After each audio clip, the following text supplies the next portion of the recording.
बुरी आत्माओं के संपर्क में आने से खतरा और आपदा आ सकती है, जहां जान भी जा सकती है, लेकिन हर मामले में यातना पक्की है। आज के मामले में आप भूत की प्रबलता देखोगे, जो चाहता था कि उसका शिकार इस मुसीबत में रोज मरते हुए जिंदा रहे, जैसे कोई दिमा जहर देकर बदला लेता है। हेलो दोस्तों, मेरा नाम अमन है। मैं आप सभी के मनपसंद यूट्यूब चैनल कहानी रंगमंच में आपका स्वागत करती हूँ। उम्मीद करती हूँ कि आप सभी अच्छे और स्वस्थ होंगे। इसी तरह की वीडियो देखने के लिए आप मेरे चैनल को सब्सक्राइब कीजिए और हाँ, बेल आइकन को दबाना मत भूलना, ताकि आपको आने वाली वीडियो के नोटिफिकेशंस मिलते रहे। तो चलिए शुरू करते हैं आज का भयानक किस्सा।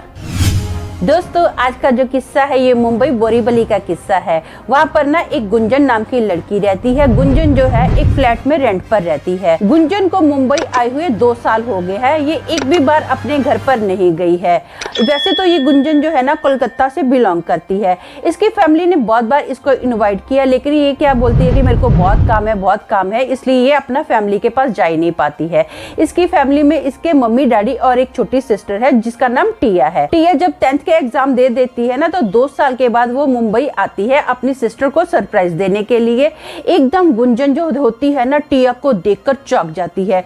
वो बोलती है कि तू इस वक्त यहाँ पर अचानक मुंबई में, तूने मुझे बताया क्यों नहीं है? तो टिया बहुत खुश होती है। वो बोलती है, दीदी मैं ना आपको सरप्राइज देना चाहती थी। आपको बुला बुला के हम लोग थक गए हैं, लेकिन आप तो आए नहीं हो, तो मैंने सोचा कि मैं ही आ जाती हूँ। मेरे एग्जाम खत्म हो गए हैं, तो मैं आपको यहाँ पर मिलने के लिए आ गई हूँ। तो गुंजन बोलती है, अच्छा, अच्छी बात है। तो अच्छा, कब जा रही है? तो टिया बोलती है, अरे दीदी आपने मुझे चाय पानी नहीं पूछा है, आते सीधा ये पूछ लिया कि कब जा रही है, क्या हुआ है आपको? तो गुंजन बोलती है, ठीक है, मैं ना तेरे लिए मस्त पिज्जा मंगवाती हूँ। ये लोग पिज्जा खाते हैं और रात के वक्त सो जाते हैं। अब ना अचानक से टिया की आंख खुलती है और वो देखती है कि जो गुंजन है ना, वो हॉल में सोफे पे बैठी हुई है और बात कर रही है। इसको लगता है कि हो सकता है अपने बॉयफ्रेंड से बात कर रही हो, इसने कान में हेडफोन लगाया हो, मुझे इसलिए फोन नजर नहीं आ रहा है। शायद दीदी पक्का अपना हेडफोन पर अपने बॉयफ्रेंड से बात कर रही है। ये सोचती है कि चलो सुबह पूछती हूँ उनके बॉयफ्रेंड के बारे में।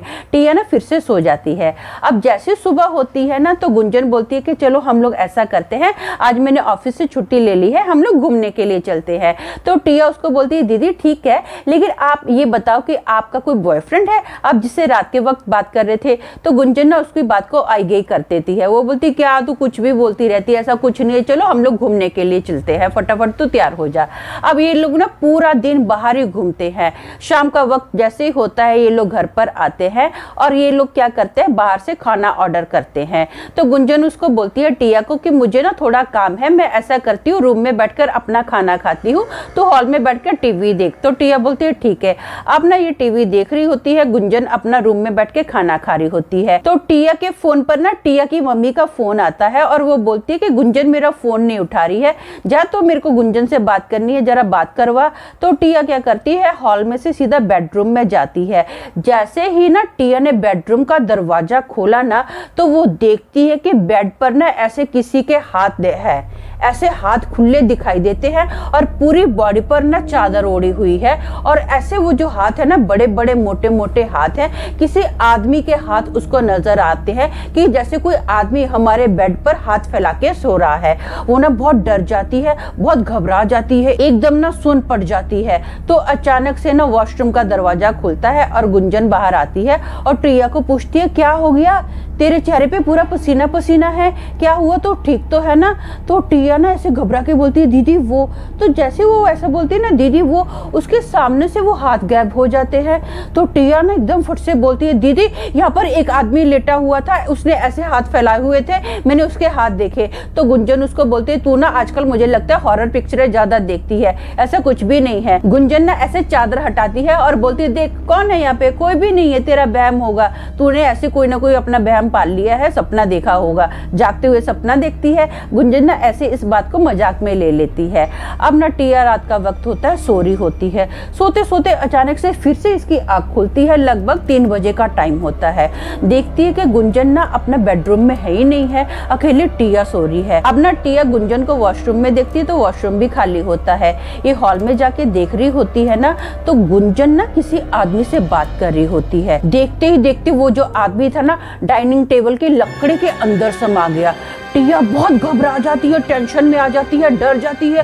वो अपनी दीदी को पूछती है, दीदी ये क्या है, दीदी ये सब क्या हो रहा है, वो आदमी कौन था, आप क्या कर रहे हो, मुझे बताओ, मुझे सच सच बताओ, आप कौन से मैटर में घुसे हुए हो, क्या मामला है, मुझे पूरी बात आपसे जाननी है। तो गुंजन उसको बोलती है, शांति शांति, क्या बोल रही है तू, क्या बड़बड़ा रही है तू, मुझे समझ ही नहीं आ रहा तू कहना क्या चाहती है। तो टिया बहुत घबरा के बोलती है, दीदी मैंने देखा था आप किसी आदमी से बात कर रहे थे, आपके सामने एक आदमी बैठा था जो कि सीधा इस अपना टेबल के अंदर समा गया है, आप बताओ तो सच क्या है।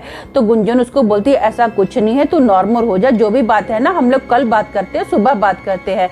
तो टिया जिद ठान लेती है, बोलती है नहीं नहीं मुझे जानना कि दीदी हो क्या रहा है। तो गुंजन उसको बोलती है, कुछ नहीं हो रहा, तेरा बहम है, मैं सच्ची बोलती, मेरी बात पे भरोसा कर। टिया अब जिद पर आई हुई है। तो गुंजन ना टिया को डांट देती है, बोलती है, चुप, जितना बोला उतना सुन, बोला ना सुबह इस मैटर पर बात करेंगे, अभी कोई बात नहीं करनी है, चुपचाप हम लोग सोएंगे। ऐसा बोलकर ना अब टिया जो होती बेचारी को नींद नहीं आती है, पूरी रात वो जागती रहती है कि हुआ क्या था। अब जैसी सुबह होती है ना तो गुंजन टिया को बोलती है, चल हम लोग ना बाहर कॉफी पीने के लिए चलते हैं, बाहरी नाश्ता वगैरह कर लेंगे। तो ये बोलती है ठीक है। ये पूरे रात ना इसके दिमाग में चल रहा होता है कि हो क्या रहा है, ये कुछ घर में अजीब सी बातें हो रही है, लेकिन वो अभी टिया जो होती है ना गुंजन से कुछ बात नहीं करती इस मैटर के बारे में। गुंजन आगे से जब ये लोग कॉफी शॉप में बैठे होते हैं ना, टिया को बताती है कि मैं जब से इस घर में रहने के लिए आई हूँ ना, एक आदमी का भूत है जो मेरे को बहुत ज्यादा टॉर्चर कर रहा है, वो मेरे साथ फिजिकली होता है, वो मुझे मारता है।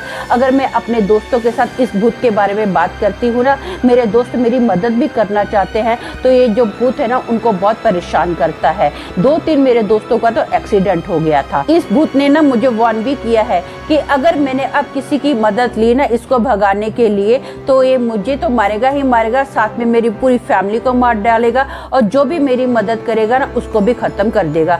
इसलिए मैं डर के मारे ना तो घर पर आती थी, ना ही किसी को इसके बारे में बताती हूँ।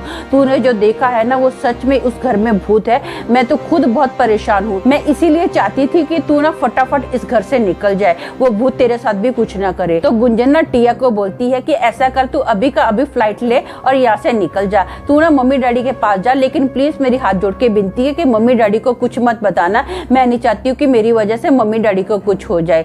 तो टिया बोलती है ठीक है दीदी, मैं ना चाहती हूँ। अब ये क्या होता है, फ्लाइट लेती है, सीधा अपने मम्मी डैडी के घर पर आती है।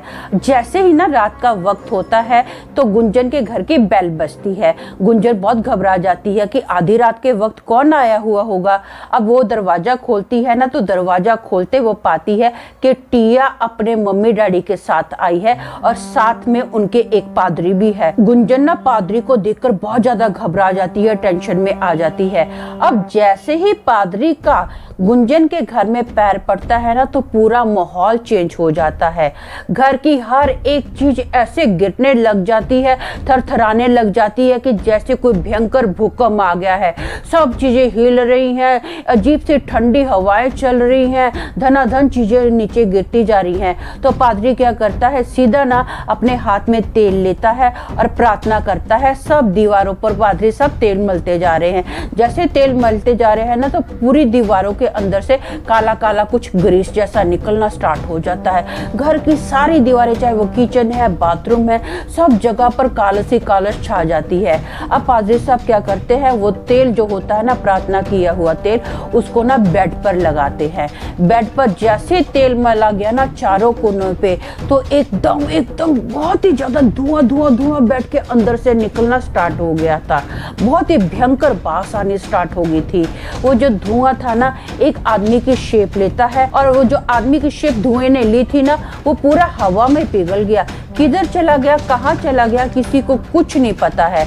घर का जो वातावरण था ना एकदम नॉर्मल हो जाता है। दीवारें जो होती है पहले के जैसे एकदम ठीक ठाक हो जाती है। घर में इतनी सी भी कालस कहीं नजर नहीं आती है। तो पादरी साहब इनको बोलते हैं कि अब इस घर में बुरी आत्मा का बिल्कुल भी वास नहीं है, मैंने इस घर का अनुष्ठान कर दिया है। तो गुंजन ना फटाफट टिया को अपने गले लगाती है, मम्मी डैडी को गले लगाती है और 100 बार थैंक यू बोलती है कि थैंक यू, आपने जो मेरी मदद की, मुझे उसके जंजाल से बचा दिया। तो दोस्तों मेरा मानना ये है कि जो दूसरों का दर्द महसूस कर सकता है वो आज की घातक घटना की पीड़ा को जरूर समझेगा। तो आज के लिए बस इतना ही, कल फिर मिलेंगे और एक भयानक किस्से के साथ। तब तक के लिए शालोम, शांति और सलाम।